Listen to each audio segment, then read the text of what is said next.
When the states ratified the 14th Amendment, that meant that the 14th Amendment and all of the other fundamental rights enshrined in the Constitution were enforceable against the states as well. So even though we talk about the Bill of Rights and the first 10 amendments, I want to start with the 14th Amendment.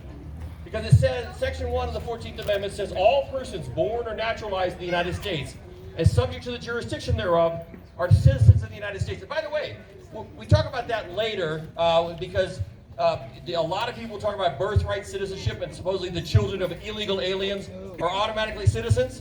If you read that clause says everybody who's born in the United States and subject to the complete jurisdiction thereof. It is a lie. It is a fraud to say that the children of illegal aliens born in the United States are automatically citizens.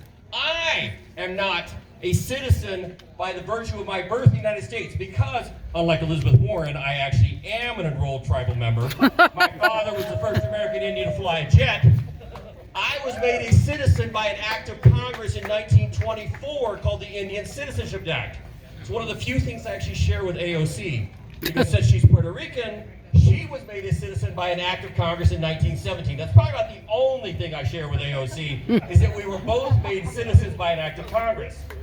But the important part for our fundamental rights in the 14th Amendment says, no state shall make or enforce any law which shall abridge the privileges or immunities of the citizens of the United States, nor should any state deprive persons of life, liberty, or property without due process of law, nor deny to any person within its jurisdiction the equal protection of the laws.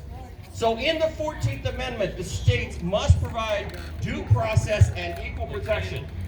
And they must adhere to all of the constitutional provisions of the Bill of Rights.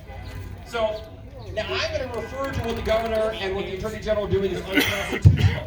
And I want to tell you why it's unconstitutional and how you would evaluate that as a case. When fundamental rights are impaired, wherever they come from, there are going to be some times where it is allowable to impair those fundamental rights. Can we all agree that it would be wrong to scream fire in a crowded movie theater?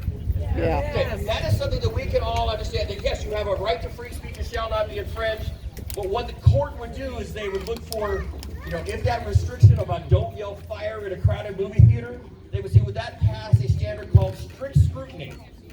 In order to infringe or to impair fundamental rights, there has to be a compelling state interest. It must be narrowly tailored towards achieving that compelling purpose, and this is critically important, it must use the least restrictive means possible in order to accomplish that objective. And by the way, I'll make sure that my speech is posted online for those of you who want to refer to it. Because I'm trying to make it a bit of a constitutional primer. So again, unlike my opponent, I have no problem sharing with you the words that I'm telling you now. So just this week, by the way, the Supreme Court is forcing the state of Pennsylvania to defend its shutdown orders. And Justice Alito, who covers that part of the country for Supreme Court orders, is basically saying, Pennsylvania, come show us how you would pass strict scrutiny. So now, a public health emergency could potentially be the basis for a compelling state interest. The emerging science about the Wuhan coronavirus, or whatever, Chinese coronavirus, whatever we want to refer to it, because it certainly emanated from Wuhan, China.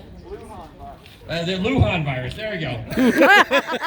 But it makes the case less compelling. It prompts us to question today, why is this shutdown order continuing? The compelling state interest isn't there, and therefore what the governor is doing is unconstitutional. It is clearly not the least restrictive means. And unfortunately, you look at the poor folks in Grants, because they managed to stand up to the governor. Some folks are getting nailed with a $60,000 fine for a mom and pop shop. $65,000?